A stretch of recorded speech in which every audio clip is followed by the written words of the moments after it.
महाविद्यालय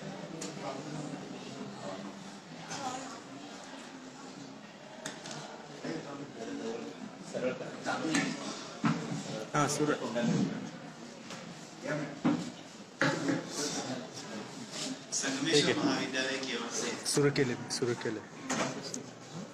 संगमेश्वर महाविद्यालय सोलापुर तथा हिंदी विभाग की ओर से विविध स्पर्धाओं का आयोजन किया गया है। तो आज हिंदी विभाग की ओर से हम काव्य वाचन तथा वक्तृत्व स्पर्धा का आयोजन किया है।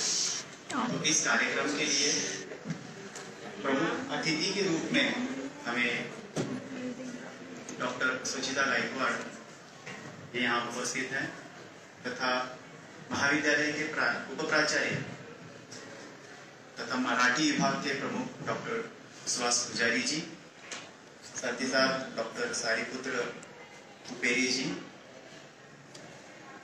हिंदी विभाग प्रमुख डॉक्टर संग प्रकाश टुटे जी तथा डॉक्टर दादा साहेब खांडेकर और पदव्युत्तर विभाग के डॉक्टर गोरख पांडगड़े जी और तथा मोहक्कर सर, साथ ही साथ उपस्थित सभी छात्रों का मैं प्रथम था यहाँ पर स्वागत करता हूँ। आज हिंदी विभाग की ओर से काव्य वाचन तथा वक्तृत्व स्पर्धा का आयोजन किया गया है और इसके उद्घाटन समारोह में मैं सभी मान्यवरों से विनती करता हूं कि वो प्रथम दीप प्रज्वलन करें।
मान्यवरों से विनती है कि वो पद ग्रहण करें। काव्य वाचन तथा वक्तृत्व स्पर्धा का आयोजन करने के पीछे का मकसद यही है कि छात्रों को एक मंच मिले कि छात्र अपना आत्माविष्कार तथा अपनी अनुभूतियां जो है वो प्रस्तुत करें। कहा जाता है कि ऐ मेरी कलम इतना सा एहसान कर दे, ऐ मेरी कलम इतना सा एहसान कर दे, कह ना पाया जो जुबान से वो बयां कर दे। इसी पंक्ति के अनुसार, इसी शेर के अनुसार जो है, जो बात हम कह नहीं सकते वो कविता के माध्यम से तथा वक्तृत्व के माध्यम से हम प्रस्तुत कर सकते हैं। ये भी कहा जाता है कि जो रवि नहीं देख सकता वो कवि देख सकता है। तो फिर वही बात हमारे विभाग प्रमुख डॉक्टर संजय प्रकाश जी दुबे ने के समझ में आई और उन्होंने काव्य वाचन स्पर्धा, काव्य पाठ स्पर्धा का आयोजन यहाँ पर किया है। ऐसे भी कहा जाता है वक्ता दश सहस्त्रसु, यानी कि वक्ता जो है 10,000 में एक ही होता है। सब लोग व्याख्यान दे सकते हैं, बढ़ा सकते हैं, पर वक्तृत्व नहीं कर सकते। वक्तृत्व जो है कला है, शैली है, तो वो शैली सभी को आत्मसात हो, ये हेतु रखकर हमने यहाँ पर वक्तृत्व स्पर्धा का आयोजन भी किया है। तो इस कार्यक्रम का प्रास्ताविक तथा स्वागत मैं डॉक्टर संजय प्रकाश जी दुबे जी को करने के लिए कहता हूँ।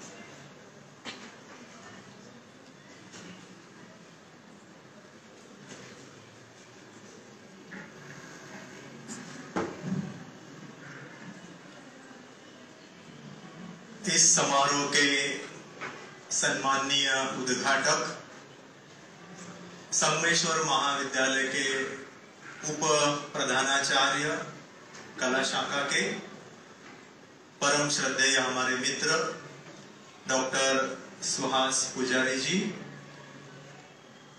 आज के प्रमुख अतिथि तथा परीक्षक डॉक्टर सुचिता गायकवाड़, वसुंधरा महाविद्यालय हिंदी विभाग प्रमुख तथा दूसरे परीक्षक डॉक्टर सारिपुत्र दुपेरे जी, हमारे परम मित्र हिंदी विभाग के डॉक्टर दादा साहब खांडेकर जी, सांस्कृतिक विभाग प्रमुख बी सर जी है, साथ ही साथ हमारे परम मित्र भूगोल विभाग के विभाग प्रमुख डॉक्टर राजकुमार मोहरकर जी, डॉक्टर सतीश पन्हाड़कर जी, डॉक्टर गोरख पानगड़े जी, देवी और सज्जनों, आपके बीच मंतव्य रखते हुए मुझे बहुत ही खुशी हो रही है।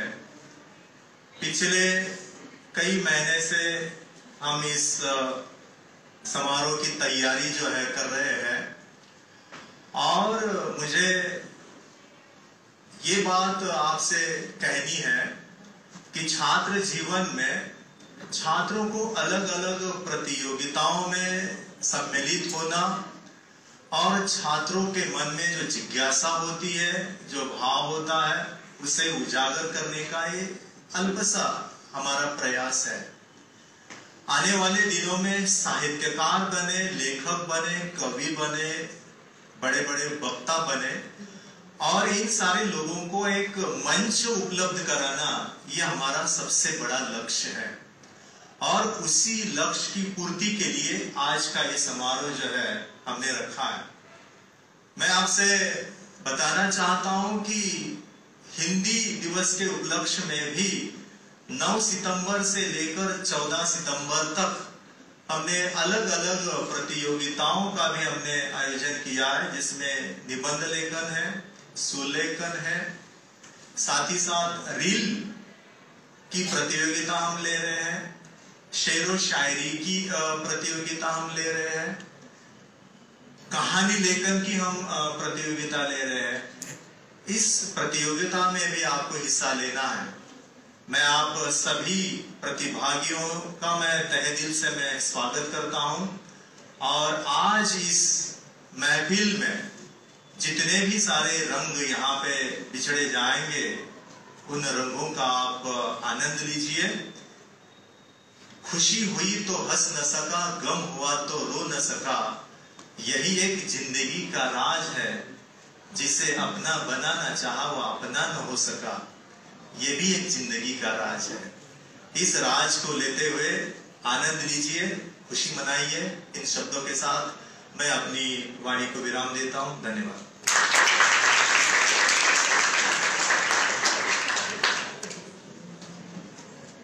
इस समारोह में उपस्थित मान्यवर तथा प्रमुख अतिथि डॉक्टर सुचिता गायकवाड़ जी का सम्मान, परिचय जो है डॉक्टर गोरख पानगढ़ सर करेंगे।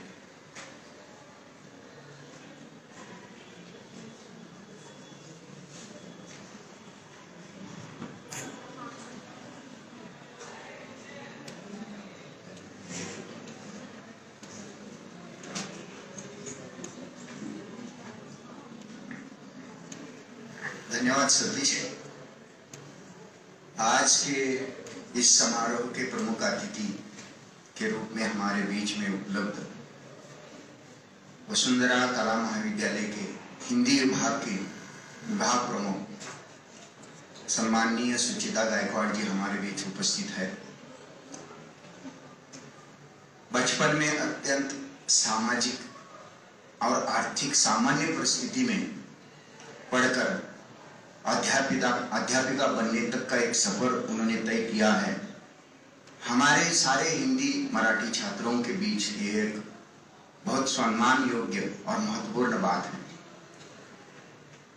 मैडम जी ने अपना जो जीवन है, प्रारंभिक शिक्षा है,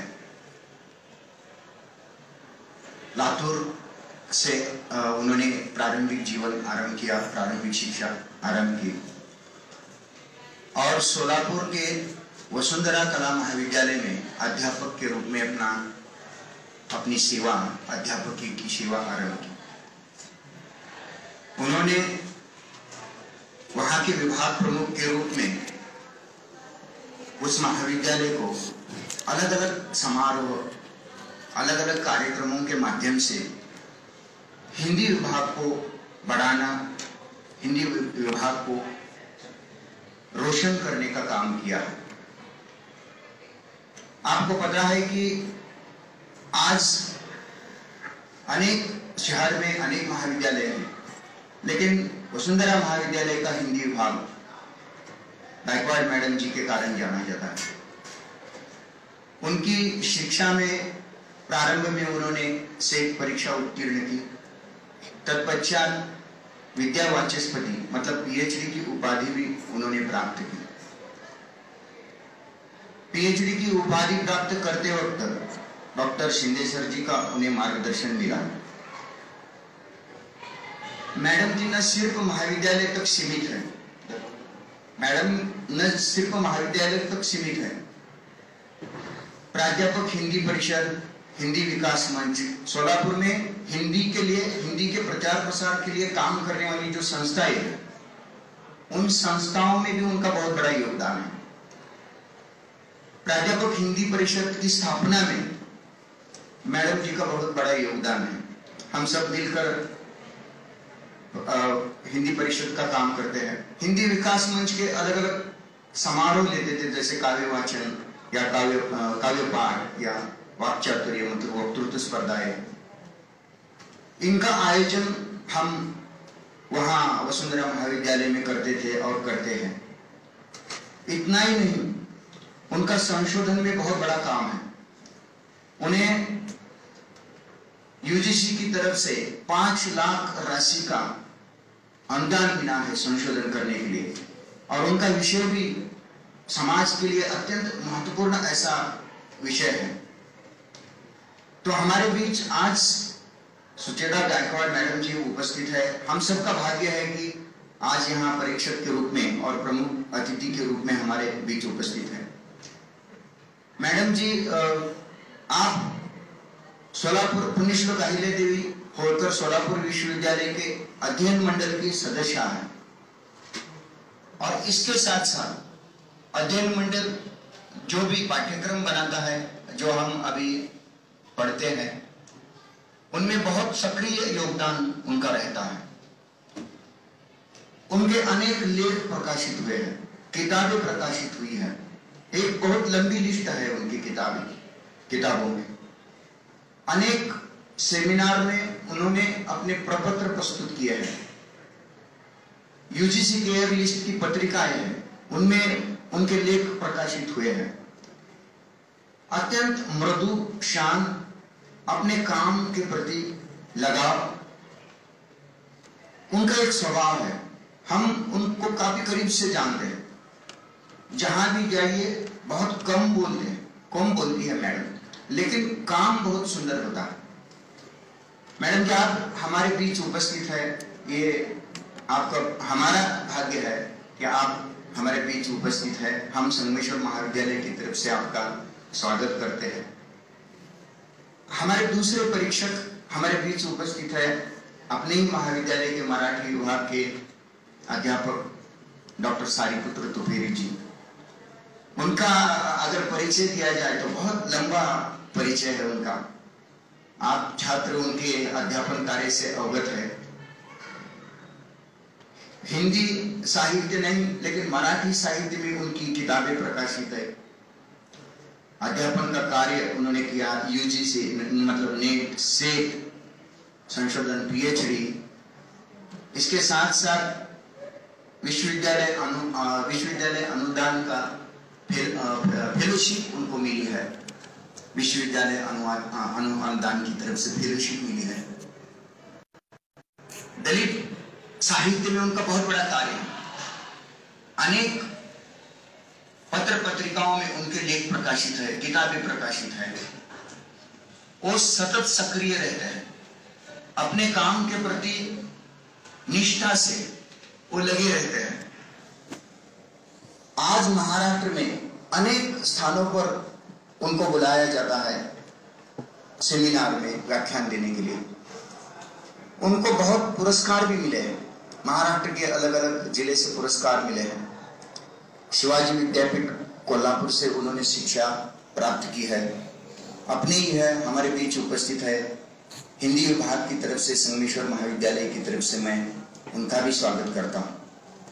और आज अध्यक्ष के रूप में उपस्थित मराठी विभाग प्रमुख, संगमेश्वर महाविद्यालय के मराठी विभाग प्रमुख तथा उप प्राचार्य डॉक्टर सुहास पुजारी हमारे बीच उपस्थित है। उनका भी आप कुछ यहाँ कॉमर्स विभाग के छात्र है, उनका परिचय देना भी मैं अपने ही महाविद्यालय का है, अपने ही उप प्राचार्य है, फिर भी उनका परिचय देना मैं चाहता हूं। वो न सिर्फ महाविद्यालय तक सीमित अध्यापक है, तो महाराष्ट्र साहित्य परिषद, मराठी साहित्य परिषद के अध्यक्ष के रूप में उन्होंने काम किया। अलग अलग बड़े बड़े मंचों पर उनके व्याख्यान हुए। मराठी विश्व साहित्य सम्मेलन, मराठी साहित्य सम्मेलन में भी उनके व्याख्यान हुए हैं। उनकी किताबें, उनका संशोधन कार्य बहुत बड़ा है। उन्होंने मारुति चितमपल्ली के साहित्य पर अपना संशोधन किया, किताबें लिखी। अनेक मराठी के बड़े बड़े महानुभव लेखक जिसे उनका परिचय है, वे खुद उन सब में गिने जाते हैं। हमारा परम सौभाग्य है कि साहित्य की दृष्टि से तीनों शख्सियत हमारे बीच उपस्थित है और आज हम उनसे लाभान्वित हो रहे हैं। मैं अब यहाँ ठहरता हूं और इन सब का हमारे हिंदी विभाग की तरफ से स्वागत करता हूं। धन्यवाद। धन्यवाद सर जी, अपने कार्य से तथा परिचय से हमें अवगत कराया। मैं उनके अध्यक्ष, आज के जो प्रमुख अतिथि हैं सुचिता गायकवाड़ जी का वो सम्मान करें।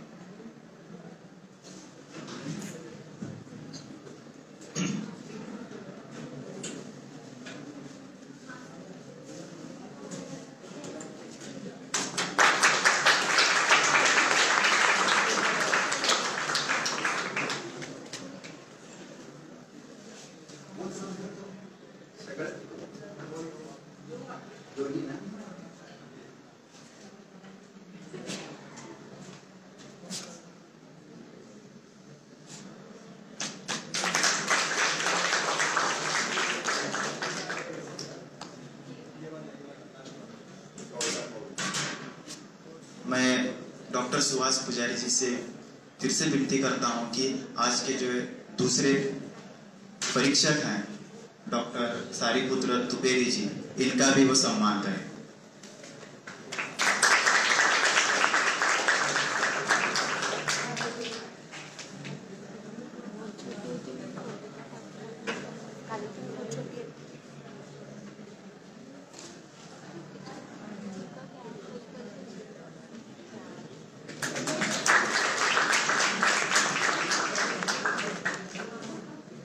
मैं डॉक्टर संघ प्रकाश दुडेजा सर जी से विनती करता हूं कि आज के कार्यक्रम के उद्घाटक डॉक्टर सुभाष पुजारी सर जी का वो सम्मान करें।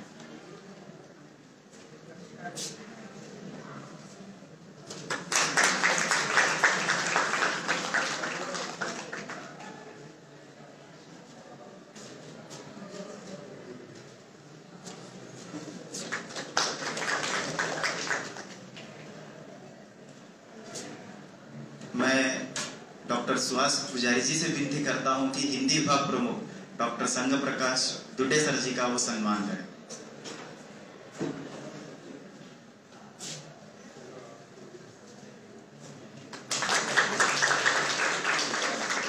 साथ ही साथ मैं सर जी से विनती करता हूं कि हमारे हिंदी विभाग के प्राध्यापक डॉक्टर दादा साहेब खांडेकर जी का भी वो सत्कार करें।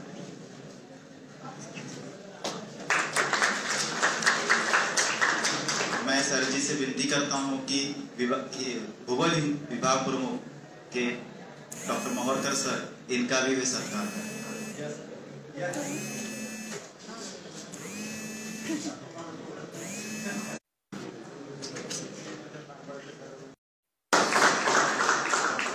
साथ ही साथ हिंदी विभाग के पदव्युत्तर विभाग में कार्य करने वाले डॉक्टर गौरव पांडगड़े सर जी का भी यहाँ पर सम्मान किया जाएगा।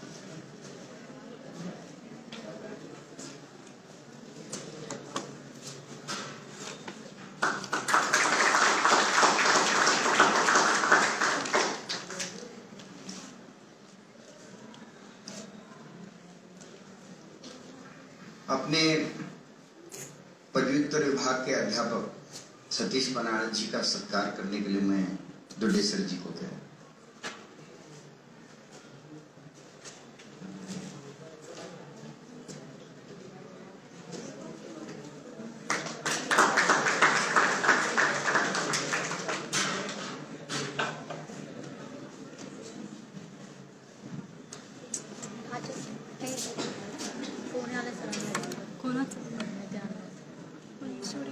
बोलू क्या?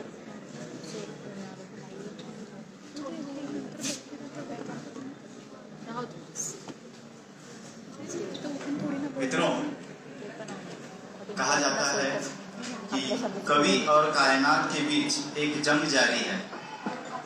कवि और कायनात के बीच एक जंग जारी है। कलम आज भी पूरी कायनात पर भारी है। तो इसी कलम को ध्यान में रखते हुए, इस कलम का विचार करते हुए आज के प्रमुख अतिथि डॉक्टर सुचिता गायकवाड़ मैडम जी से मैं विनती करता हूं कि वे हमें मार्गदर्शन करें।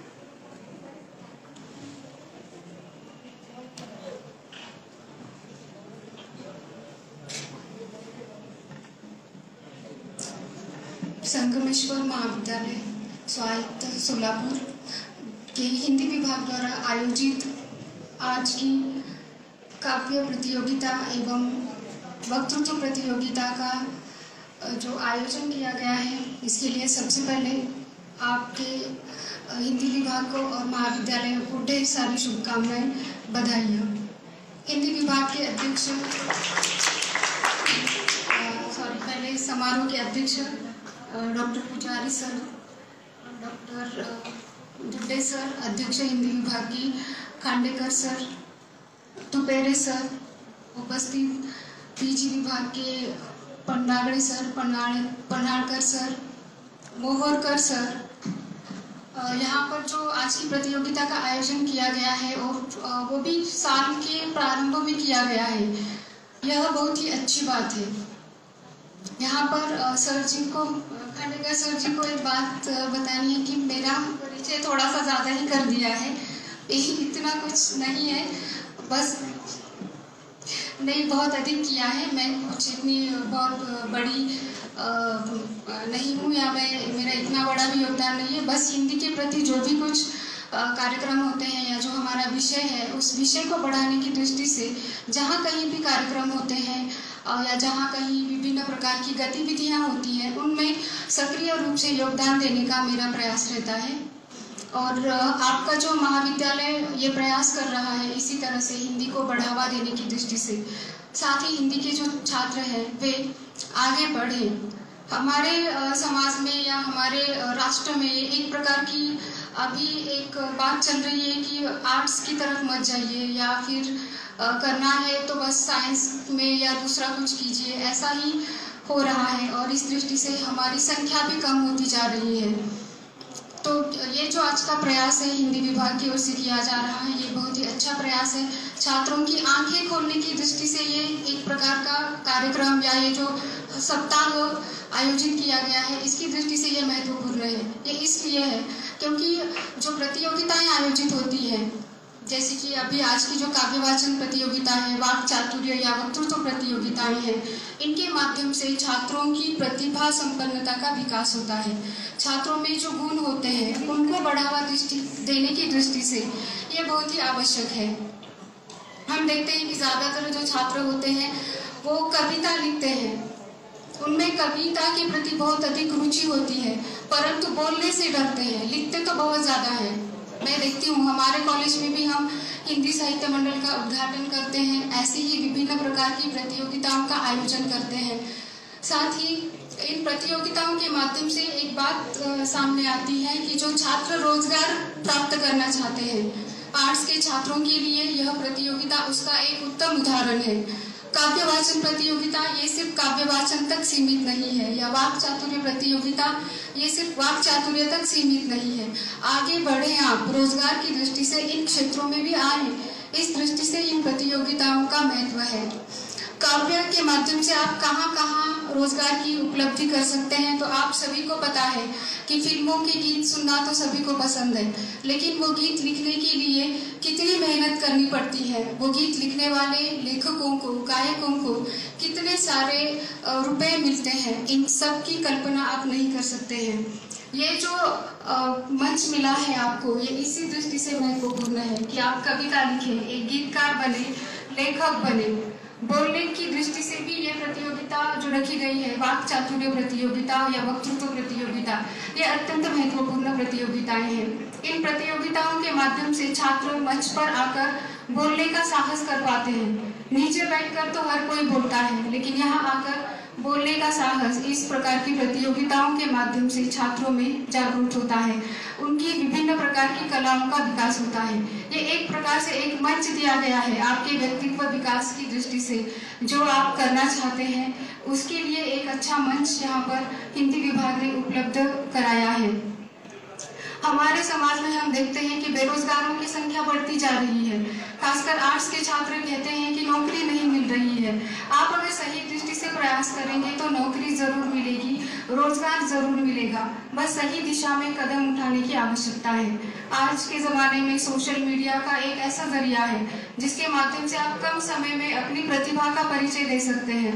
व्हाट्सएप, फेसबुक, इंस्टाग्राम या जो भी जितने भी सोशल मीडिया के माध्यम है, उसका प्रयोग तो छात्र करते हैं, परंतु सही दिशा में किस प्रकार से करना चाहिए यह आपको सोचना चाहिए। जो आप कविता लिखते हैं, जो भी आप में गुण है, उसकी दृष्टि से आप इसका उपयोग कीजिए। अधिकतर छात्र जो है अपना समय इस पर व्यर्थ में बर्बाद करते चले जाते हैं और अंत में परीक्षा में थोड़े से अंक लेकर पास हो जाते हैं और फिर कम अंक मिलने के कारण कहीं पर नौकरी नहीं मिलती है। लेकिन उनके लिए, उनके व्यक्तित्व विकास के लिए इस प्रकार की प्रतियोगिताएं एक अच्छा माध्यम बन सकती है। इसकी ओर एक अलग दृष्टिकोण से देखने का समय आ गया है, खासकर हमारे हिंदी के छात्रों के लिए।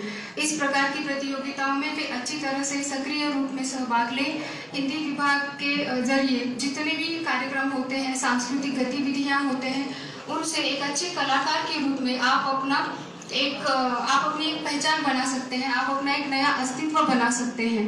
हर कोई एमपीएससी या यूपीएससी पास नहीं कर सकता है, या उनमें कुछ ऐसे गुण होते हैं जिसके माध्यम से उनका एक अलग अस्तित्व निर्माण हो सकता है। इस दृष्टि से इस प्रकार के मंच जो आपके लिए उपलब्ध कराए गए हैं, इसका उपयोग करना चाहिए। चाहे कोई भी कला हो, उस कला की दृष्टि से आप में जो गुण हैं उनको अभिव्यक्त करना चाहिए। बहुत सारे छात्रों में विभिन्न प्रकार की कलाएं होती हैं, परंतु घबराहट के मारे या संकोच के कारण छात्र अपनी कला को अभिव्यक्त नहीं करते हैं। आर्ट्स के और जो भाषा विषय के, हिंदी विषय के छात्र हैं, ये अपनी कला का प्रदर्शन, अपनी कला की अभिव्यक्ति इस प्रकार के मंच के माध्यम से कर सकते हैं। साहित्य के क्षेत्र में एक लेखक, एक गीतकार, या फिर फिल्मी जगत में एक गीतकार, एक गायक के रूप में आप प्रस्तुत हो सकते हैं। आपका एक नया अस्तित्व आप निर्माण कर सकते हैं। कई ऐसे छात्र हैं जो बोलने के कारण बहुत बड़े राजनेता बने हुए हैं।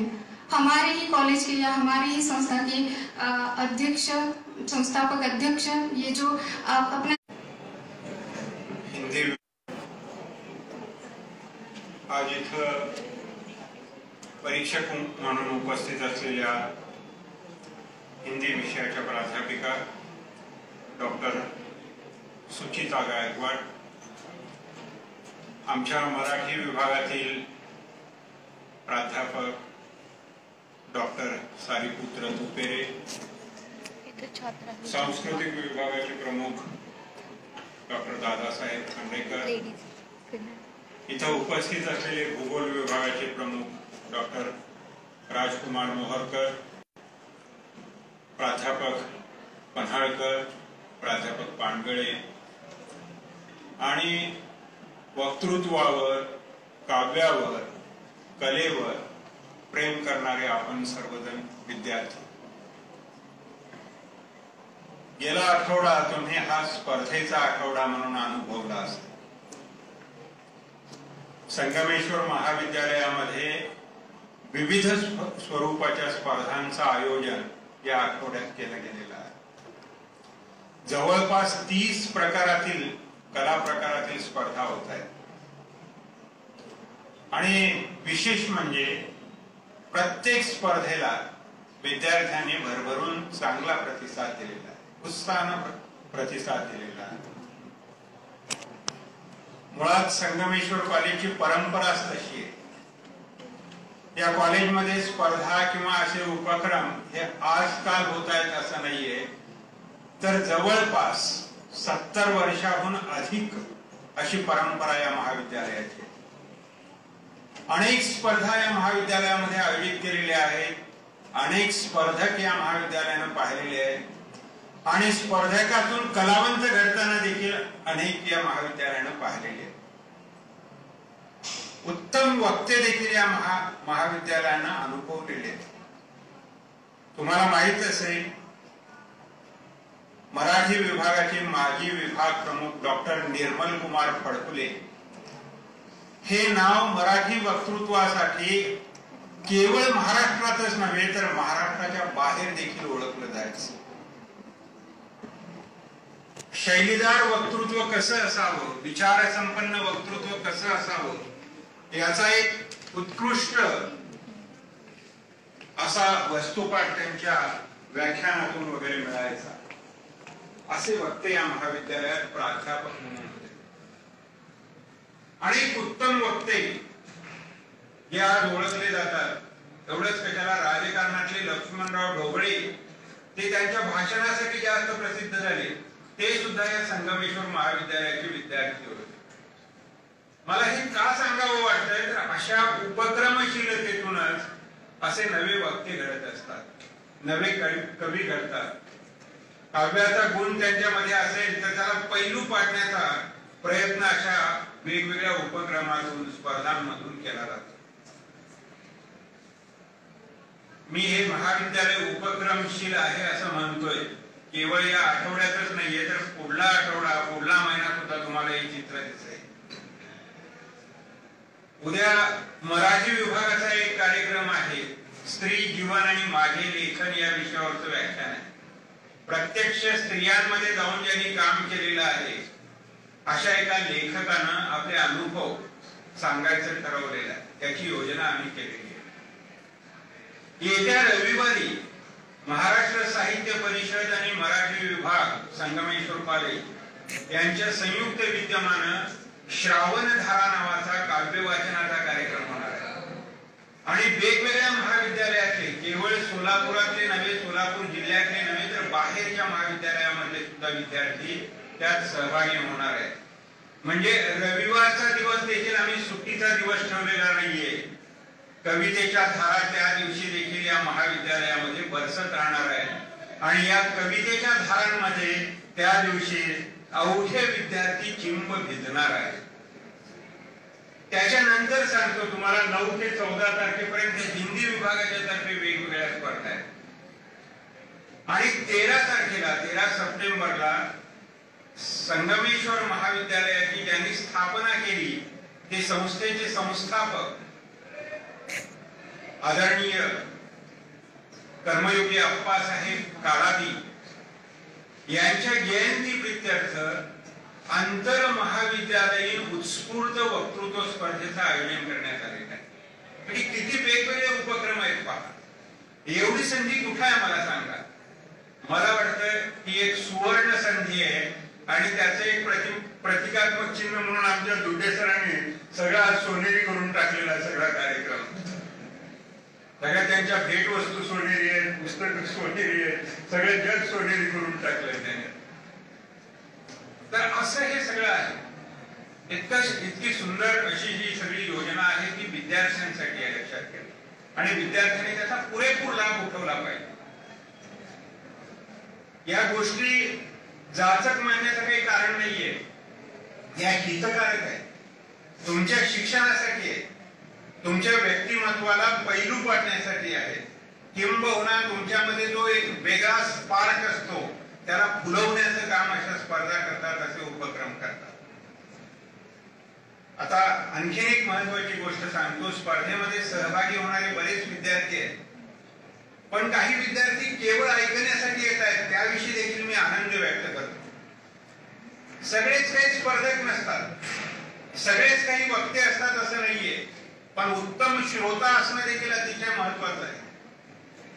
जो चांगला ऐकतो तोच नंतर चांगलं बोलू शकतो.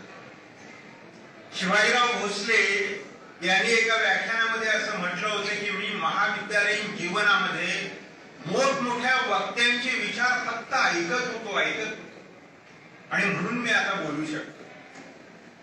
म्हणजे पहिल्यांदा ऐकलं पाहिजे, श्रवण भक्ती केली पाहिजे. वक्त्याला श्रवण भक्ती अत्यंत महत्वाची आहे. वक्तृत्वासाठी अवधानाचा चारा असतो हे लक्षात घ्या. अवधान महत्वाचं आहे. शाळेत कॉलेजमध्ये 10-15 मिनिट झाल्यानंतर चुळबुळ करणारे विद्यार्थी असतात आणि बाहेर जाण्याची संधी मिळेल का पाहणारे विद्यार्थी असतात. त्यांनी ओळखावं की आपली श्रवण शक्ती दुबळी आहे, ते सुधारून घ्यायला पाहिजे. तासनतास ऐकण्याची क्षमता आपल्यामध्ये आपण निर्माण करायला पाहिजे. तर कुठे आपल्याला शब्द सुचायला लागतील, तर कुठे आपल्याला विचार सुचायला लागतील, तर कुठे आपल्याला कल्पना सुचायला लागतील, तर कुठे महात्म्यांचे विचार आपल्या ओठावर यायला लागतील. त्यातून आपलं वक्तृत्व फुलेल. शतेषु जायते शूरा सहस्रेषु च पंडितः दाता भवति वा न वा वक्ता सहस्रेषु असं म्हटलंय. म्हणजे 100मध्ये एखादा माणूस शूर असतो, 10,000मध्ये एखादा वक्ता असतो अथवा नसतो देखील. त्याचं महत्व त्यांनी इतकं अधोरेखित केलेलं आहे. पण 10,000मध्ये एखादा वक्ता असतो असं त्यांनी म्हटलंय, हे लक्षात घ्या सुभाषितकाराने. मला असं वाटतं की तुमच्या ठिकाणी देखील वक्तृत्वाचे गुण असतात. त्याला तुम्ही पैलू पाडण्याचं काम करा, अधिक वाचन करा, उत्तम ऐका, स्पर्धेमध्ये भाग घ्या आणि त्यातून तुमच्या वक्तृत्वाचे गुण तुम्ही प्रकट करा. त्याबरोबरच काव्य गायनाच्या संदर्भात सुद्धा किंवा काव्य वाचनाच्या संदर्भात सुद्धा कवितेवर सुद्धा प्रेम करता आलं पाहिजे. केवळ कविता वाचणं, अभ्यासणं आणि परीक्षेत उत्तरे लिहिण्यासाठी कविता नाहीये, लक्षात घ्या. कवितेला आपल्याला जीव लावता आला पाहिजे. कितीतरी कवींच्या ओळी आपल्या ओठावर असल्या पाहिजे, कितीतरी कवींविषयी आपल्याला आकर्षण वाटत राहिलं पाहिजे आणि त्यातूनच आपल्यामध्ये देखील दडलेला कवी हा व्यक्त व्हायला उत्सुक होतो.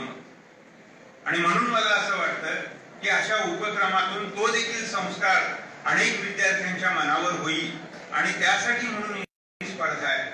मी इथं महाविद्यालयाच्या वतीनं या दोन्ही परीक्षकांचं स्वागत करतो आणि हिंदी विभागाने एक उत्तम असा हा स्पर्धेचा कार्यक्रम आयोजित केला त्याबद्दल त्यांचंही कौतुक करतो आणि थांबतो.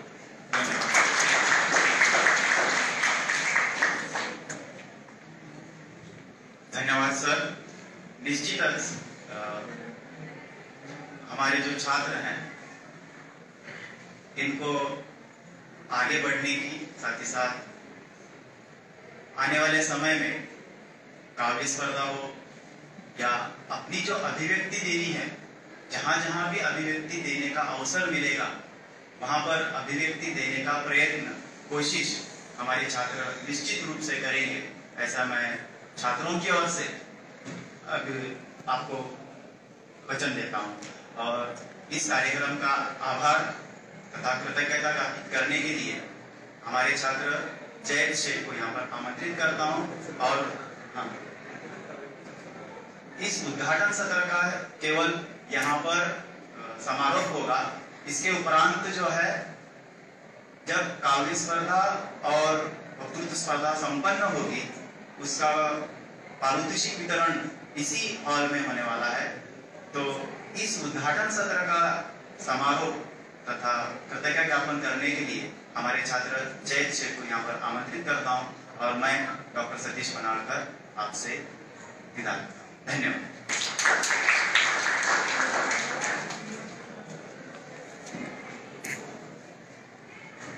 आए हुए सारे मेरे विद्यार्थी मित्र तथा मंच पर बैठे हुए सभी महानुभावों को मेरा प्रणाम. मित्रों, यहाँ मंच पर बैठे हुए इतने अच्छे व्यक्तित्व और उज्जवल जिनका काम है उन्हें देखकर मुझे एक शेर याद आ रहा है. तो लीला फाजली साहब कहते हैं कि आप आ गए हो तो कुछ चांदनी सी बातें हो, आप आ गए हो तो कुछ चांदनी सी बातें हो, जमीन पे कहाँ चांद रोज रोज उतरता है.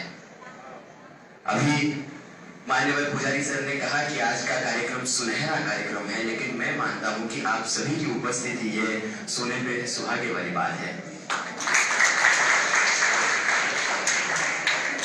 आज के कार्यक्रम के अध्यक्ष एवं हमारे कॉलेज के मराठी विभाग के प्रमुख माननीय और हमारे कॉलेज के उप प्राचार्य माननीय सुहास पुजारी जी, आए हुए प्रमुख हमारे उपस्थित जो हैं वो माननीय सुचिता गायकवाड़ मैम, हिंदी विभाग के प्रमुख संघ प्रकाश दुबे सर तथा दादा साहेब खांडेकर सर, हमारे प्रिय शिक्षक साईपुत्र दुबेरे सर, और जिन्होंने अब तक सारे सूत्रों का संचालन किया और सूत्रों की बागडोर बांधे रखी वो सतीश सर, भूगोल विभाग के हमारे मोहरकर सर और अन्य प्राध्यापकों का मैं तहे दिल से आभार व्यक्त करता हूँ.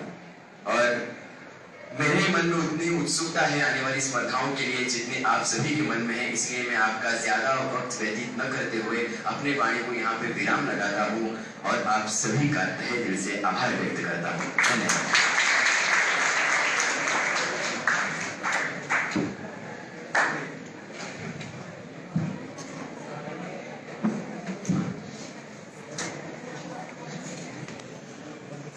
चालू करू त्याला.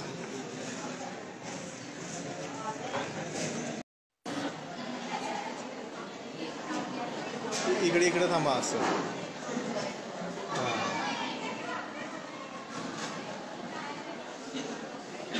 हां स्टार्ट कर. नमस्कार. आज के इस समारोह में सभी छात्रों का स्वागत है. सभी महानुभावों गुरुजनों का भी यहाँ पर स्वागत करता हूँ. और आज के इस समारोह की पहली प्रतियोगिता जो है काव्य वाचन प्रतियोगिता हम शुरुआत करते हैं. और पहला प्रतिभागी छात्र है सूरज गिलबिले. सूरज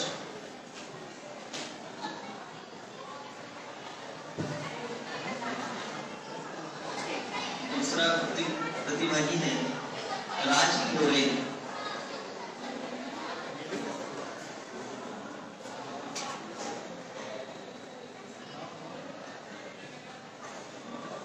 आगे वाला है Jain Singh.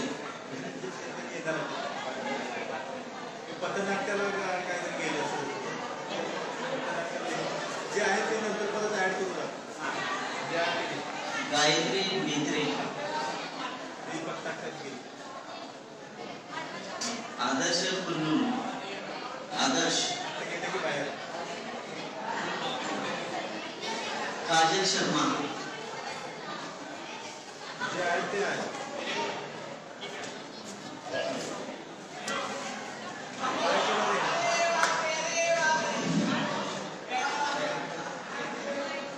Good morning to everyone. मेरा नाम काजल शर्मा है। मैं बीए सेकेंड ईयर की छात्र हूँ, हिंदी विभाग की छात्र हूँ। मेरी कविता का नाम सोचती हूँ है। क्या कमी रह गई शायद कुछ याद, जितना था वो काफी ना था। क्या कमी रह गई शायद कुछ याद, जितना था वो काफी ना था।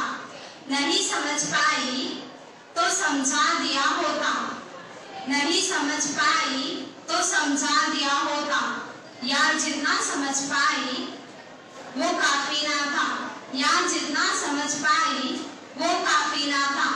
शिकायत थी तुम्हारी, शिकायत थी तुम्हारी कि तुम जताते नहीं। प्यार है तो कभी जमाने को बताते क्यों नहीं, प्यार है तो कभी जमाने को बताते क्यों नहीं।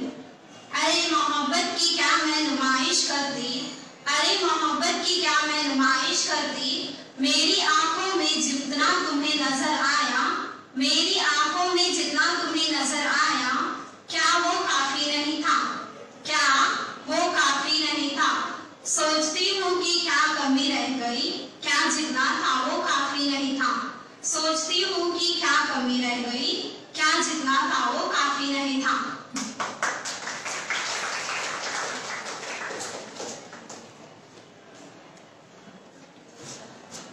अगली प्रतिभागिता है फातिमा सिंह।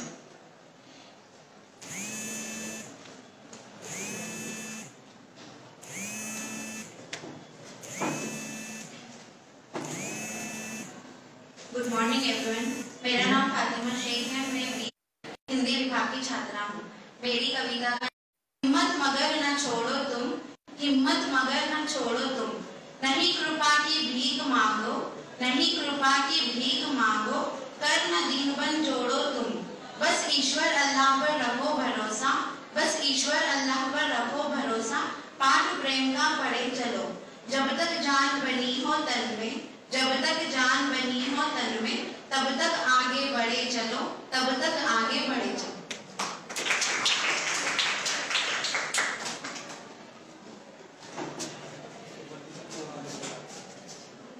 सूरज, सूरज संतोष गिलविले,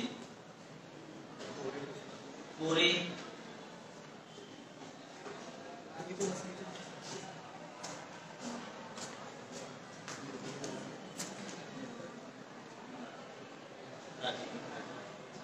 मेरा नाम राज केशवपुरे है। सभी को मेरा प्रणाम। मेरी कविता का नाम है आजादी। पंछी है केदगर, पंछी है केदगर तो उड़ने में मदद कर दो, तो उड़ने में मदद कर दो। रात है काली अगर, रात है काली अगर तो दिया जलाकर रोशन कर, तो दिया जलाकर रोशन कर दो। बीत गए कई साल रूढ़ी विचारों में, बीत गए कई साल रूढ़ी विचारों में। उलझ कर सुलझा मन के भाव, उलझ कर सुलझा मन के भाव। औरत आदमी या हो कोई बच्चा, औरत आदमी या हो कोई बच्चा। सबके जीवन का कर सम्मान दो, सबके जीवन का कर सम्मान दो। तोड़ दे दीवारें सारी, तोड़ दे दीवारें सारी। आगे बढ़ विजय की राह पर, आगे बढ़ विजय की राह पर। उन वीरों ने क्या पाया, उन वीरों ने क्या पाया। अगर तू अब भी डर में खोया, अगर तू अब भी डर में खोया। उठ जा छूले आसमान, उठ जा छूले आसमान। आजाद पे है सबका हक, आजाद पे है सबका हक। पंछी है केदगर तो उड़ने में मदद करो, पंछी है केदगर तो उड़ने में मदद करो। धन्यवाद।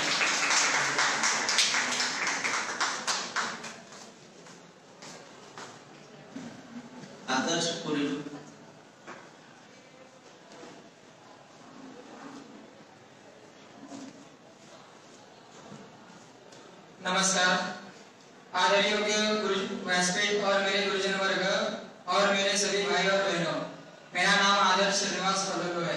मैं इयत्ता बीए भाग 1 में पढ़ता हूँ। मेरे काव्य विषय का नाम है मैं बोझ नहीं हूँ। शाम हो गई है अभी तो घूमने चलो ना पापा। शाम हो गई है अभी तो घूमने चलो ना पापा। चलते चलते थक गई मैं कंधे पे बिठा लो ना पापा।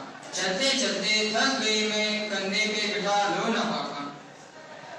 अंधेरे से डर लगता है, अंधेरे से डर लगता है। आंसू तो अंधेरे से डर लगता है, सीने से लगा लो ना पापा। अंधेरे से डर लगता है, सीने से लगा लो ना पापा। मम्मी तो अब सो गई है, मम्मी तो अब सो गई है। आप ही धमकी देकर सुलाओ ना पापा, सुलाओ ना पापा। स्कूल तो अब पूरी हो गई है, स्कूल तो अब पूरी हो गई है। अब कॉलेज को जाने दो ना पापा, अब कॉलेज को जाने दो ना पापा। पाल पोस कर बड़ा किया, पाल पोस कर बड़ा किया। अब जुदा तो मत करो ना पापा, अब जुदा तो मत करो ना पापा। अब डोली में बिठा ही दिया है, अब डोली में बिठा ही दिया है। आंसू तो मत बहाओ ना पापा, आंसू तो मत बहाओ ना पापा।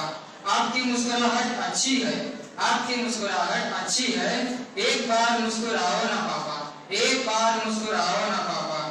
आपने मेरी हर बात मानी, आपने मेरी हर बात मानी।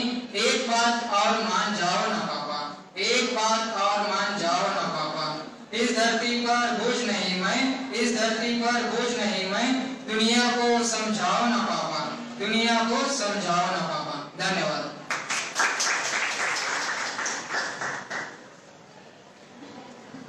मीनाक्षी योगेश बनसोडे।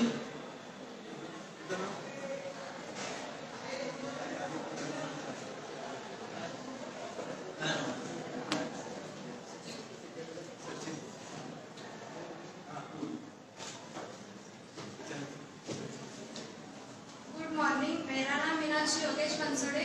मैं बीए सेकेंड ईयर की छात्रा हूँ। मेरी कविता का नाम है मतलबी दुनिया। दुनिया की क्या सुनते हो, अपने माँ बाप की सुनो। दुनिया की क्या सुनते हो, अपने माँ बाप की सुनो। दुनिया का क्या है, वो तो मतलब ही है।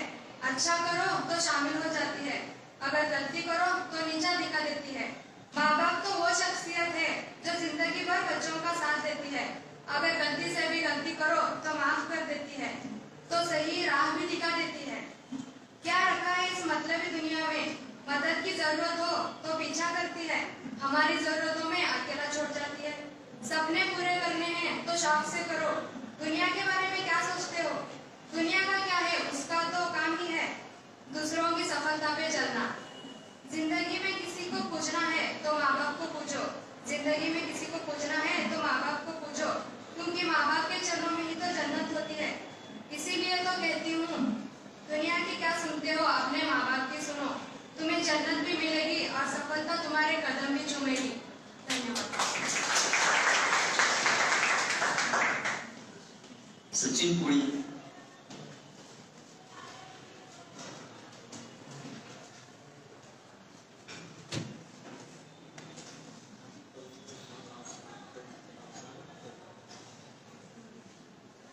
सभी को मेरा प्रणाम। मेरा नाम सचिन कोली है। मैं बीए भाग 1 इसमें पढ़ रहा हूँ। मेरा कविता का नाम है तन्हाई। तन्हाई का मतलब एकांत, अकेलापन। तन्हाई में भी बहुत सी अच्छाई है, तन्हाई में भी बहुत सी अच्छाई है। बिना बात हंसाती है, रुलाती है। तन्हाई में भी बहुत सी अच्छाई है, बिना बात हंसाती है, रुलाती है।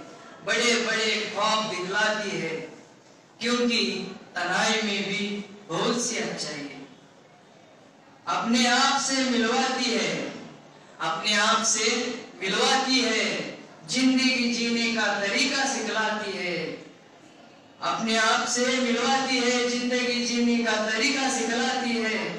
अपनों की याद दिलाती है, अपनों की याद दिलाती है। बातें जो दफन हो गई यादों की कब्र में, बातें जो दफन हो गई यादों की कब्र में, उससे मिलवाती है। बातें जो दफन हो गई यादों की कब्र में उससे मिलवाती है, क्योंकि तन्हाई में भी बहुत सी अच्छाई है, क्योंकि तन्हाई में भी बहुत सी अच्छाई है।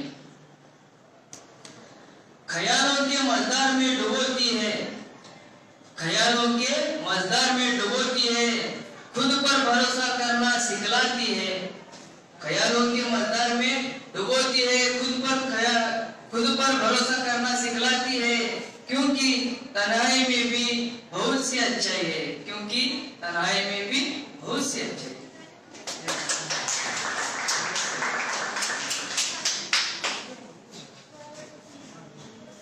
अगला प्रतिभागी है आमदार सिद्धराम गायकवाड़।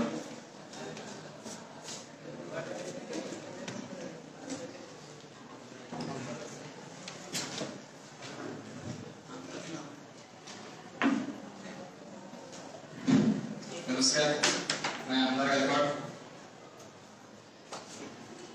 सभी छात्रों से सूचित करता हूं कि पहले प्रथम अपना नाम बताएं, कक्षा बताएं, उसके बाद अपनी कविता का विषय बताएं, फिर कविता प्रस्तुत करें। नमस्कार, मैं आमदार गायकवाड़, बीकॉम द्वितीय वर्ष का छात्र। सभी को मेरा प्रणाम। मेरा कविता का नाम है ए उम्र। ए उम्र कुछ कहा मैंने पर शायद तूने सुना नहीं। ए उम्र कुछ कहा मैंने पर शायद तूने सुना नहीं। तू छीन सकती है बचपन मेरा पर बचपना नहीं। हर बात का कोई जवाब नहीं होता, हर बात का कोई जवाब नहीं होता, हर इश्क का नाम खराब नहीं होता। यूं तो झूम लेते हैं नशे में, यूं तो झूम लेते हैं नशे में पीने वाले, मगर हर नशे का नाम शराब नहीं होता। खामोश चेहरे पर हजारों पहरे होते, खामोश चेहरे पर हजारों पहरे होते, हंसती आंखों में भी चकमक गहरे होते। जिनसे अक्सर रुक जाते हैं हम, असल में उनसे ही रिश्ते गहरे होते। किसी ने खुदा से दुआ मांगी, किसी ने खुदा से दुआ मांगी, दुआ में अपने मौत मांगी। खुदा ने कहा मौत तो तुझे दे दूं, मगर उसे क्या कहूं जिसने तेरी जिंदगी की दुआ मांगी। हर इंसान का दिल बुरा नहीं होता, हर इंसान का दिल बुरा नहीं होता, हर एक इंसान बुरा नहीं होता।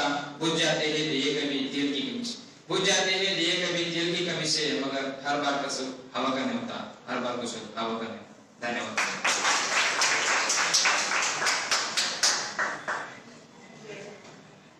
विनय केली,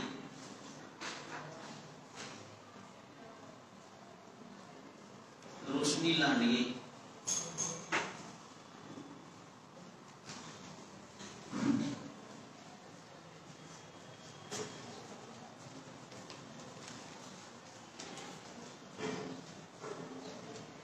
गुड मॉर्निंग एवरीवन। मेरा नाम रोशनी लांडगे, मैं बीए सेकेंड ईयर छात्र की विद्यार्थी हूँ। मेरे कविता का नाम प्रेम लौटता है। प्रेम दरवाजे के रास्ते नहीं लौटता, वह लौटता है किसी याद के सहारे। धीमे धीमे नंगे पाँव जैसे बिल्ली घुस आती है खिड़की से, या छत की सीढ़ियों से अचानक रसोई से बर्तन गिरने की आवाज, या किसी कांच के टूट जाने पर होता है उसकी मौजूदगी का एहसास।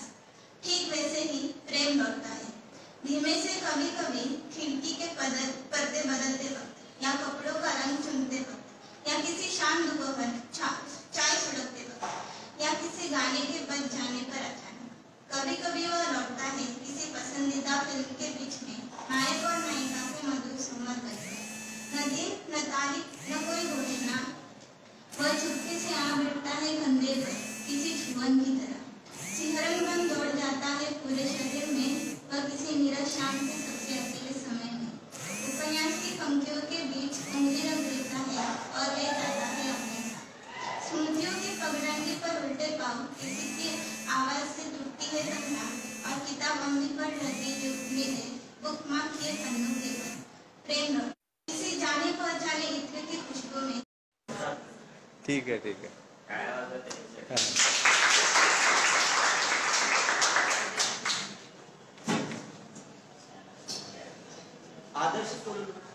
आदर्श पहले अपना नाम बताइए, कक्षा बताइए, उसके बाद अपने का नाम बताइए। Yes sir. नमस्कार, आदर योग्य व्यासपीठ और मेरे गुरुजन वर्ग और मेरे भाई बहनों, मेरा नाम है आदर्श श्रीनिवास पडुलू। मैं इयत्ता बीए भाग 1 में कक्षा में पढ़ता हूँ। मेरे भाषण का विषय है मेरा प्रिय ग्रंथ पुस्तक। यदा यदा हि धर्मस्य ग्लानिर्भवति भारत अच्युतानंद धर्मस्य तदात्मानं सृजामि। मेरा प्रिय ग्रंथ है श्रीमद् भगवद गीता। इसमें 18 अध्याय और 700 श्लोक लिखे गए हैं। भारत के पवित्र धर्म ग्रंथ है और इसमें हिंदू लोगों ने इसका पवित्र ग्रंथ भी माना जाता है। हमें इस भगवद गीता में मनुष्य के चरितार्थ के बारे में बहुत सी अच्छी बातें बताई गई है। वे आप अवलंबित करें तो आपका जीवन भी सफलताओं से मुख मोड़ नहीं सकता। आपके जीवन में हर एक जिम्मेदारी, हर एक समस्या का उपाय इसमें बताया गया है। आप सभी ने इसका पठन और वाचन भी किया है, लेकिन इसके बारे में बातें जो की गई है उसके अवलंबित में अपने वर्तन में दिखा गया तो आप बहुत से अच्छे नागरिक बन जाओगे। भगवद गीता में संस्कृत श्लोक लिखे गए हैं। इस संस्कृत श्लोक के अर्थ खूबसूरत लिखे गए हैं। श्री कृष्ण ने अर्जुन को रथ पर संबोधन किया जाता है। इसके बारे में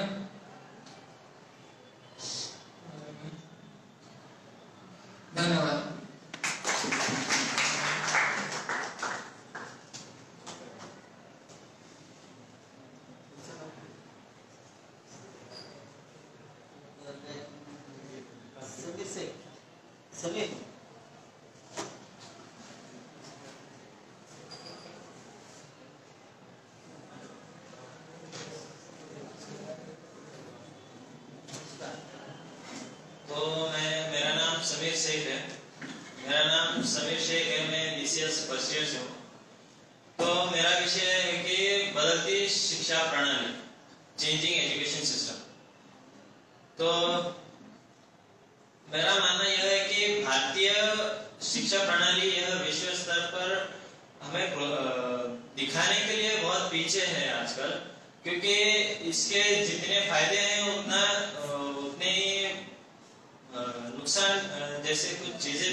शिक्षा का विकास करने के लिए जो चीज चाहिए कि शिक्षा के विकास बहुत लंबे समय से होता आ रहा है। जैसे पारंपरिक शिक्षा विकास जो उस समय कुछ ऐसा था कि पाठ्यक्रम और शिक्षकों का ज्ञान यहाँ तक कि सीमित था। शिक्षा जो है यहाँ तक ही सीमित थी।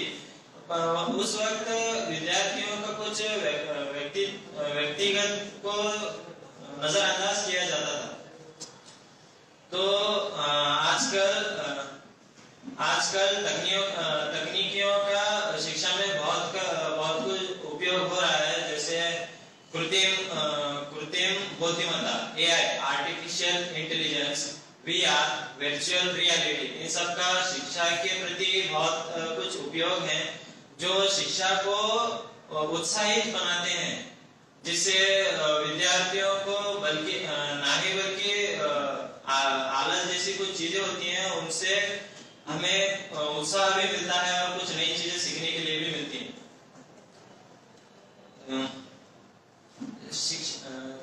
शिक्षा, भारत की जो शिक्षा है यह भारतीय विद्यार्थियों, मेरा मानना है भारतीय शिक्षा के लिए कुछ ऐसा है कि जो भारत की शिक्षा है वो विद्यार्थियों के उम्मीदों पर असफल उतरी है। क्योंकि आप सब देख रहे होंगे कि कई सारे विद्यार्थियां उच्च से उच्च शिक्षा प्राप्त करके भी बेरोजगार बैठे हैं।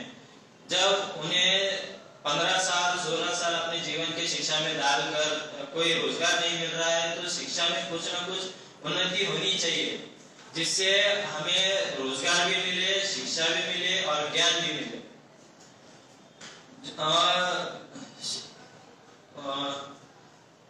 और तकनीकियों का इस तरह इस्तेमाल करना चाहिए जिस तरह भारत के अंदर सीमित ही नहीं बल्कि विश्व स्तर पर हमें खुद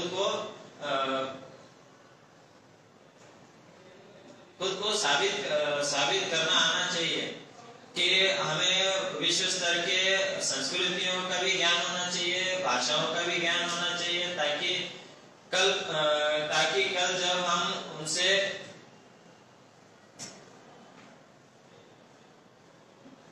कंपटीशन कर सके तो हमें वहाँ उत्तीर्ण भी हो, लाभ भी हो, और शिक्षा का कुछ इस तरह इस्तेमाल करना चाहिए कि हमें एक दूसरे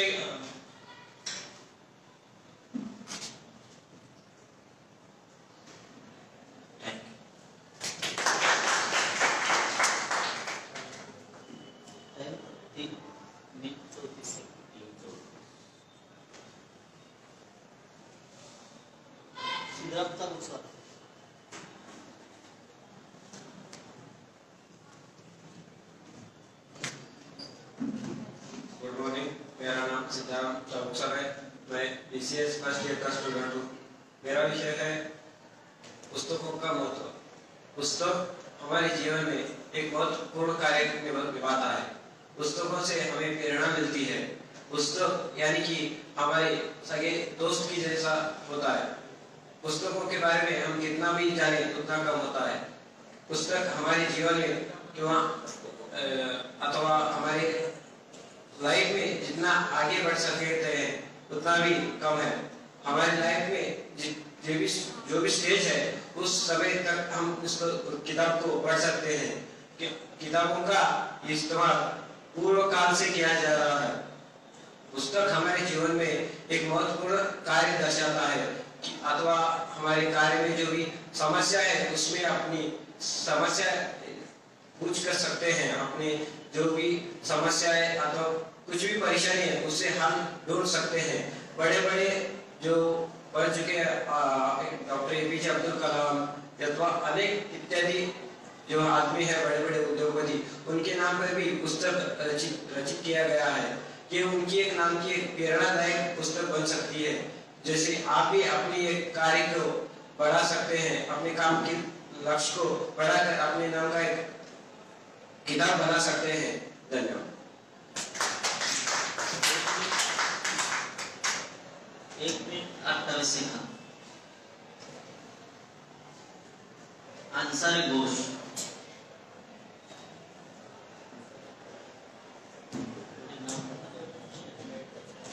यहाँ उपस्थित सभी महानुभावों, ज्येष्ठ जनों और परीक्षार्थियों तथा मेरे मित्रों, भाई बहनों को मेरा नमन है। मेरा नाम अंसारी घोष है। मैं BA civil service second year से हूँ। मैं आज आपके सामने हिंदी भाषा के बारे में कुछ बताना चाहता हूँ। हिंदी भाषा क्या है, हिंदी भाषा को राज्य भाषा क्यों नहीं बनाया गया, हिंदी भाषा की हिस्ट्री, हिंदी भाषा का भूगोल और कई ऐसे मुद्दे हैं जो आपके सामने प्रस्तुत करने जा रहा हूँ। मानव जाति ने अपने सृजन से विभिन्न भाषा सृजन से स्वयं को अभिव्यक्त करने की तरह तरह के माध्यम खोजती रहती है। आपसी संकेतों के आधारे इन्हीं कोशिशों को, इनकी सहारों को एक साथ करके मानव जाति का विकास तब हुआ जब भाषा का विकास हुआ है। भाषा यह एक आपसी संकेतों के आधारे और अपने सृजन से स्वयं को अभिव्यक्त करने की एक महत्वपूर्ण संकल्पना है। महानुभावों को कहना चाहता हूँ मैं कि हिंदी भाषा एक भाषा के विकास में, अगर हिंदी भाषा की विकास यात्रा की बात की जाए तो यह एक सतत और लंबी प्रक्रिया है। एक भाषा के विकास में उस समाज और उस संस्कृति की महत्वपूर्ण भूमिका होती है जहाँ पे वो विकसित होती है। हिंदी भाषा के विकास में भी कई समाज और संस्कृति की महत्वपूर्ण भूमिका रही है। खासकर उत्तर भारतीय तथा उत्तर पूर्व भारतीय राज्यों में हिंदी भाषा का विकास में महत्वपूर्ण भूमिका अपने दक्षिण भारत के कई राज्यों ने भी निभाया है। हिंदी भाषा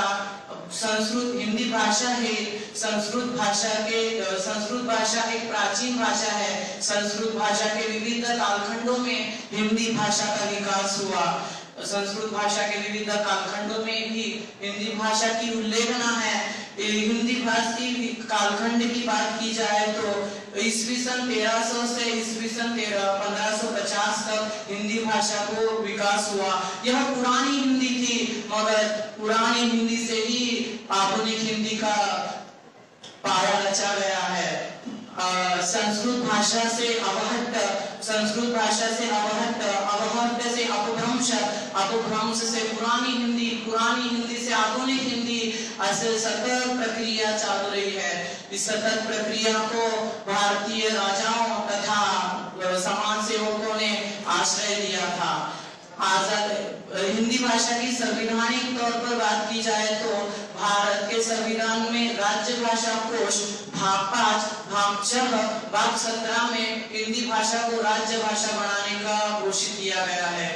भाग 17 में संघ शासन की भाषा, राज्य शासन की भाषा एवं स्थानिक शासन की भाषा हिंदी एवं अंग्रेजी होनी चाहिए, ऐसा उल्लेखित किया गया है। महानुभावों को मैं बताना चाहता हूँ कि हिंदी भाषा सबसे पुरानी नहीं और उतनी आधुनिक भी नहीं। हिंदी भाषा का विकास अभी भी चालू है, सतत हो रहा है। हिंदी भाषा हमारी एक महत्वपूर्ण पहचान है, भारत की एकता और अखंडता का अनुमान है। आजादी के वक्त कई स्वतंत्र सेनानियों ने और उत्तर भारतीय स्वतंत्र सेनानियों ने दक्षिण भारतीय स्वतंत्र सेनानियों को एक करने का काम हिंदी भाषा ने किया है, क्योंकि उत्तर भारत तथा उत्तर पूर्व भारत की महत्वपूर्ण भाषा के रूप में हिंदी भाषा का उगम हुआ था। इस भाषा को कई इतिहासकार, कई ग्रंथ लेखक, कई कलात्मक पद्धति से प्रस्तुत किया है और हिंदी भाषा को एक राज्य भाषा का दर्जा क्यों नहीं मिला हिंदी भाषा को राज्य भाषा का दर्जा? क्योंकि राष्ट्रभाषा और राज्य भाषा के दो अंतर है। लोगों की संख्या और उस भाषा का प्रयोग यह भाषाओं को एक राज्य भाषा और एक राष्ट्रभाषा बनने की तकलीफ देता है। इस तकलीफ को आप कहते हैं कि जो व्यक्ति, जैसे ब्रिटेन की राष्ट्रभाषा है अंग्रेजी और जर्मनी की राष्ट्रभाषा है जर्मनी और पाकिस्तान की तो उर्दू है, आप सभी को पता है। पाकिस्तान जो भारत से अलग हुआ था, पाकिस्तान के उर्दू में थोड़ा अंश हिंदी का भी है, क्योंकि भारत और पाकिस्तान 1947 तक एक ही रहे थे। उस 47 तक एक ही रहे थे। इस कालखंड में जो कालखंड था भारत की एकता, अखंडता, एक अखंड भारत का जो काल था जिसमें पाकिस्तान और भारतीय उपखंड देशों का समावेश है। इस उपखंड देशों में कहीं ना कहीं अपने को हिंदी भाषा का उल्लेखन करता दिखा जाएगा, क्योंकि हिंदी भाषा ये भारत में नहीं, दक्षिण अफ्रीका, अमेरिका जैसे कई देशों में बोली जाती है। हिंदी भाषा का महत्व समझना चाहे तो हिंदी भाषा एक संस्कृत भाषा की पुरानी भाषा थी जिसका आधुनिकीकरण हुआ। कई भाषा वैज्ञानिकों ने हिंदी भाषा का विकास करने का प्रयत्न किया और इतना कहकर मैं मेरा वक्तव्य संपदा हूँ। Thank you.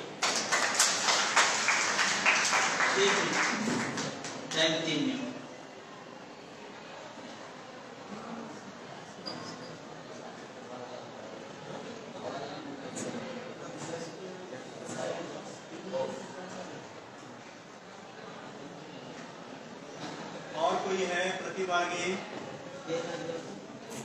जय शेख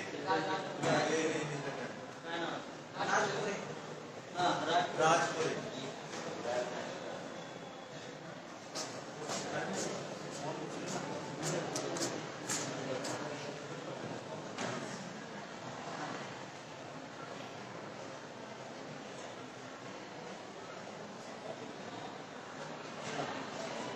आदरणीय व्यासपीठ, पूज्य गुरुजन और मेरे सभी भाई बहनों को मेरा प्रणाम। मेरा नाम राज केशव पुरे है। मैं बीए फर्स्ट ईयर में पढ़ता हूँ। मेरे वतन में रहने वाले जन जन का सम्मान हो, मेरे वतन में रहने वाले जन जन का सम्मान हो। हम भारतवासी ये चाहेगी मेरा भारत महान हो, हम भारतवासी ये चाहेगी मेरा भारत महान हो। मेरा जन्म भारत के पावन धरती पर हुआ है। हमारा भारत ये ऋषि मुनि और महापुरुषों की पार्श्वभूमि है। हमारे भारत ने हर भाषा संस्कृति को अपनाया है।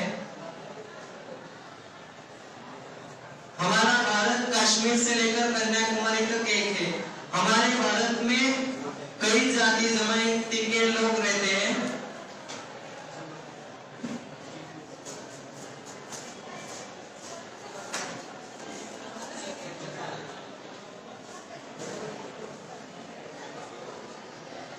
धन्यवाद।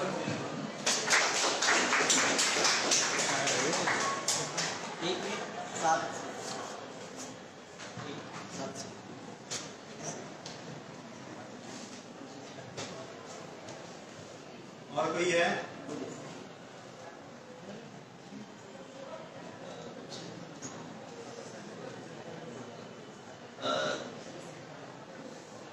वाक्चातुर्य प्रतियोगिता के सभी छात्र ने अपने अपने मंतव्य यहाँ रखे। विविध विषयों को लेकर उन्होंने अपने मंतव्य रखे हैं।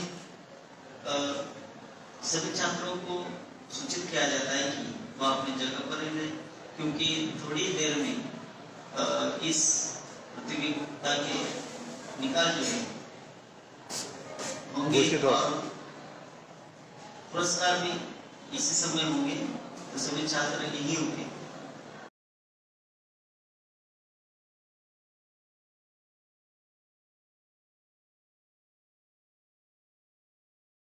होंगे कई बार छात्र यहाँ पर पहले क्रमांक नहीं मिला है, उनको ये प्रयास करना चाहिए कि अगली बार आप इसमें और सुधार करें और अच्छा करने का प्रयास करें।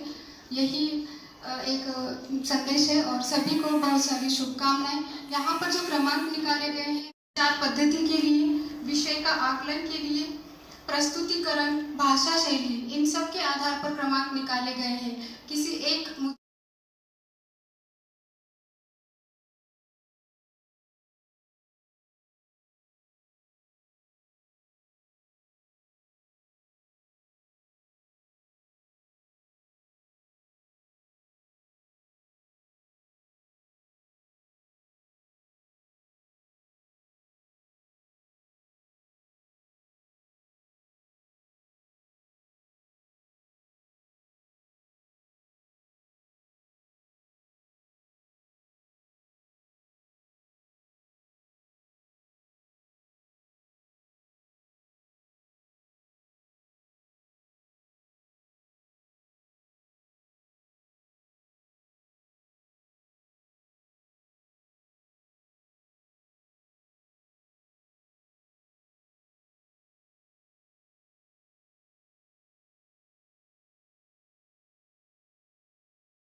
गायत्री गप्पा मेट्रे, मैं बीए भाग 2 की छात्रा हूँ और मेरा विषय है हिंदी हमारी भाषा। एक भाषा है आशा भरी जिसका नाम हिंदी है। एक भाषा है आशा भरी जिसका नाम हिंदी है। हिंदी केवल जुबान नहीं, हिंदी केवल जुबान नहीं, देश के माथे की चमचमाती बिंदी है। देश के माथे की चमचमाती बिंदी है। हिंदी ह से ही हिंदी और ह से ही हिंदुस्तान है। ह से ही हिंदी और ह से ही हिंदुस्तान है, तभी तो हमारा देश महान है। हिंदी ये वह भाषा है जो अ से अज्ञानी से शुरू होकर य से ज्ञानी बनाकर छोड़ती है। जैसा कि हम सबको पता है, हिंदी दिवस भारत में हर वर्ष 14 सितंबर को मनाया जाता है। हिंदी ऐसी भाषा है जो विश्व भर में हमें सम्मान दिलाती है। हिंदी विश्व में सबसे प्राचीन, समृद्ध और सरल भाषा होने के साथ साथ ही हमारी राष्ट्रभाषा भी है। हम आपको बता दें कि हिंदी विश्व में सबसे ज्यादा बोली जाने वाली तीसरी भाषा है। अगर हिंदी दिवस के इतिहास की बात की जाए तो भारत की स्वतंत्रता के बाद 14 सितंबर 1949 को संविधान सभा में सभी के एक मत से यह निर्णय लिया गया कि हिंदी की खड़ी बोली ही हमारे देश की राजभाषा होगी। बाद में हिंदी का प्रचार और प्रसार इतना बढ़ा, लोगों ने हिंदी को इतना पसंद किया कि हिंदी ने राजभाषा से राष्ट्रभाषा का रूप ले लिया। कश्मीर से कन्याकुमारी तक, साक्षर से निरक्षर तक हर कोई हिंदी को आसानी से बोल समझ लेता है। अब हमारी हिंदी अंतर्राष्ट्रीय स्तर पर भी बहुत पसंद की जाती है। विद्यार्थी कोने कोने से हिंदी भाषा को जानने के लिए हमारे देश का रुख कर रहे हैं, पर सच्चाई से इस वक्त कोई भी वाकिफ नहीं है। बदलते युग के साथ, बदलते जमाने के साथ, बदलते लोगों के साथ भाषा भी बदल रही है। अब अंग्रेजी भाषा का इस कदर हम पर प्रभाव हो गया है कि हम हिंदी बोलने को गवार समझ लेते हैं। अगर हम हिंदी बोलेंगे तो हमें ऐसा लगता है कि सामने वाला हमें गवार समझ ले। मैं स्वामी विवेकानंद जी का एक किस्सा आपको सुनाना चाहूंगी। ये बात है साल 1899, लॉस एंजलिस अमेरिका में हमारे ज्ञान के शिखर पुरुष स्वामी विवेकानंद जी से एक अमेरिकन ने सवाल किया। जाहिर सी बात है, वो अमेरिकन था तो उसने पहले अंग्रेजी में सवाल किया, how are you Swami ji? तो स्वामी जी ने हिंदी में जवाब देते हुए कहा, मैं ठीक हूँ। उस अमेरिकन को लगा शायद स्वामी जी को अंग्रेजी नहीं आती, तो उस अमेरिकन को भी टूटी फूटी हिंदी आती थी, तो उसने अगला सवाल हिंदी में किया, भारत से यहाँ आकर आपको कैसा लग रहा है? तो इस बार स्वामी जी ने अंग्रेजी में उत्तर देते हुए कहा, I am feeling good, your country is very beautiful and developed. यह बात सुनकर उस अमेरिकन को बहुत आश्चर्य हुआ और उसने पूछा, ये क्या? जब मैंने आपसे अंग्रेजी में सवाल किया तो आपने हिंदी में उत्तर दिया, और जब मैं अब आपसे हिंदी में सवाल कर रहा हूँ तो आप अंग्रेजी में जवाब दे रहे हैं, ऐसा क्यों? तो स्वामी जी ने मुस्कुराते हुए कहा, जब तुमने तुम्हारी मातृभाषा में मुझसे प्रश्न किया तो मैंने अपनी मातृभाषा में तुम्हें उत्तर दिया। जब तुमने मेरी मातृभाषा का सम्मान करते हुए मेरी मातृभाषा में मुझसे प्रश्न किया तो मैंने तुम्हारी मातृभाषा का सम्मान करते हुए तुम्हारी मातृभाषा में तुम्हें उत्तर दिया। जब हमारे ज्ञान के महापुरुष जिन्हें हर एक भाषा अवगत थी, वो अमेरिका में जाकर हिंदी बोल सकते हैं और अमेरिकन से हिंदी बुलवा सकते हैं, तो हम कौन होते हैं? हिंदुस्तान में रहकर भी अंग्रेजी बकने वाले। हम हिंदुस्तान में रहते हैं तो हमें हिंदी बोलनी चाहिए, हमें अपनी भाषा का सम्मान करना चाहिए। 124 या 24 से 25 साल हो गए स्वामी जी की इस कही बात को, लेकिन आज तक हम नहीं समझ पाए कि ऊंची राजनीति का पहला षड्यंत्र यही है कि हमें टुकड़ों में बांट दिया जाए, कभी जाति के नाम पर, कभी क्षेत्र के नाम पर, तो कभी भाषा के नाम पर। तो अब हमें ये तय करना है कि ऊंची राजनीति के निहित स्वार्थों के भेंट चढ़ जाएंगे या अपनी भूल सुधारकर एक नई क्रांति लाएंगे। इस क्रांति की शुरुआत हमें पहले खुद से करनी पड़ेगी। हमें पहले खुद अपनी मातृभाषा, अपनी राष्ट्रभाषा, अपनी हिंदी का तहे दिल से सम्मान करना पड़ेगा, तभी जाकर ये क्रांति आएगी।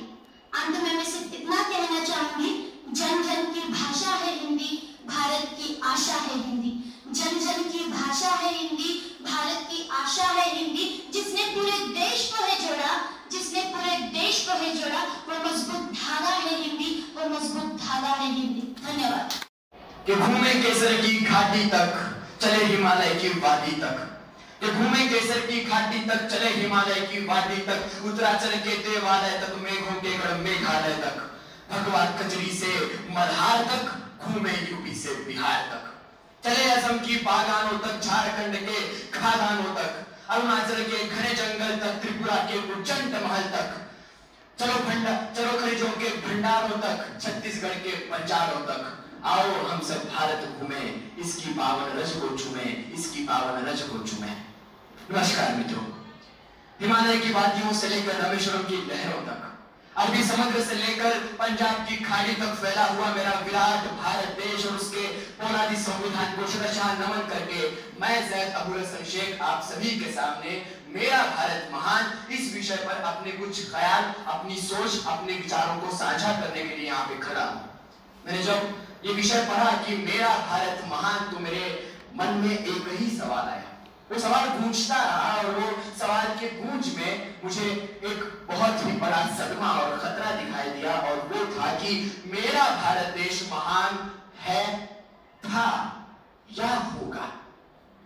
और इन्हीं सवालों के जवाब में जो कुछ मेरे हाथ पे लगा वो सब कुछ मैं आपके सामने बिखेर कर रखना चाहता हूं, क्योंकि मेरा भारत देश महान है, था या होगा, ये कहने के लिए, ये सीना ठोक कर कहने के लिए मेरे पास कोई उपलब्धि नहीं है। मैं अपने आप को उतना पात्र नहीं मानता। मित्रों, महानता की व्याख्या क्या है? क्या है महानता की व्याख्या? अपने आबो अजदादों को, रीति रिवाजों को, स्वर्णिम इतिहास को, कले की मिठास को भुलाना महानता की व्याख्या है क्या?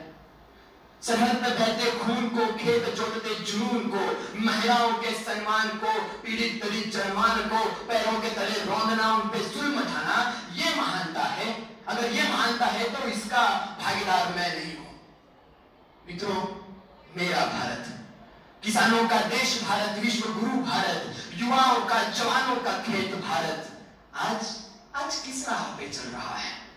मित्रों, ये वही भारत देश है जिसने सारे जगत को, सारी दुनिया को शून्य दिया, जिसने भूगोल शास्त्र दिया, जिसने खगोल शास्त्र दिया, जिसने साहित्य का भंडार दिया, जिसने कला दी, जिसने प्राचीन भाषाएं दी। लेकिन इस भारत को हमने क्या दिया? क्या दिया हमने? मित्रों, स्वामी विवेकानंद कहते थे कि देश में अगर किसी में ताकत है देश का रूप बदलने की, शक्ल बदलने की, तो वो सिर्फ और सिर्फ युवा है, युवा है, युवा है। और महानता है क्या? मैं ये नहीं मानता महानता और प्रगति बस क्रांति में है। मैं मानता हूं कि महानता और प्रगति देश की शांति में है, देश की स्थिरता में है। आज के युवक अपनी विध्वंसक शक्ति और असुरी आनंद की लालसा में किस हद से गुजर रहे हैं, जिसकी बदौलत हमें रोज देश में 86 से ज्यादा बलात्कार के केस दिखने मिलते हैं। क्या ये महानता की राह है? आए दिन धर्म के नाम पे खून होना, किसी का मर्डर होना आम बात हो चुकी है। क्या ये महानता की व्याख्या है? हमने प्रेम जैसी मितल सुंदर भावना को धर्मजात के पिंजरे में बांध दिया। क्या ये महानता की राह है? दोस्तों, 15 अगस्त और 26 जनवरी को हम आजादी का जश्न मनाते हैं, लेकिन इस आजादी में जिनका सबसे बड़ा सहकार्य सहयोग रहा वो सरदार वल्लभ भाई पटेल। उनकी आत्मा, रूह कांप जाती होगी जब वो सुनते हैं कि देश के उत्तर से और देश के दक्षिण से एक अलग अलग देश की मांग होती है। क्या ये महानता की राह है? हम आज प्रगति के राह पर हैं, विकसित हैं, 21वीं सदी में जीते हैं, लेकिन आज भी दुनिया के सर्वोच्च लोकतांत्रिक देश को अपने चुनाव जीतने के लिए धर्मवाद जैसी घिनौनी चालों का सहारा लेना पड़ता है। क्या ये महानता की राह है? दोस्तों, मैं सीना ठोक के ये नहीं कह सकता कि मेरा भारत महान था या मेरा भारत महान है, लेकिन मैं इसका जरूर आश्वासन दिला सकता हूं कि मेरा भारत महान होगा, क्योंकि इसकी जिम्मेदारी हम युवाओं के कांधे पे है। आज का युवा सोया हुआ है, लेकिन अभी तक मरा हुआ नहीं है। आज के युवा, उसका ज़मीर जिंदा है, उसके अंदर एक जुनून है, उसके अंदर एक आत्मीयता है, देश के प्रति प्रेम है, भावना है। आज ये दीवार पर्दे की तरह हिलने लगी, लेकिन शर्त ये थी कि ये बुनियाद हिलनी चाहिए। सिर्फ हंगामा खड़ा करना मेरा मकसद नहीं, मेरी कोशिश है कि ये सूरत बदलनी चाहिए। मेरे सीने में नहीं तो तेरे सीने में सही हो कहीं भी आग, लेकिन आग जलनी चाहिए, लेकिन आग जलनी चाहिए। धन्यवाद।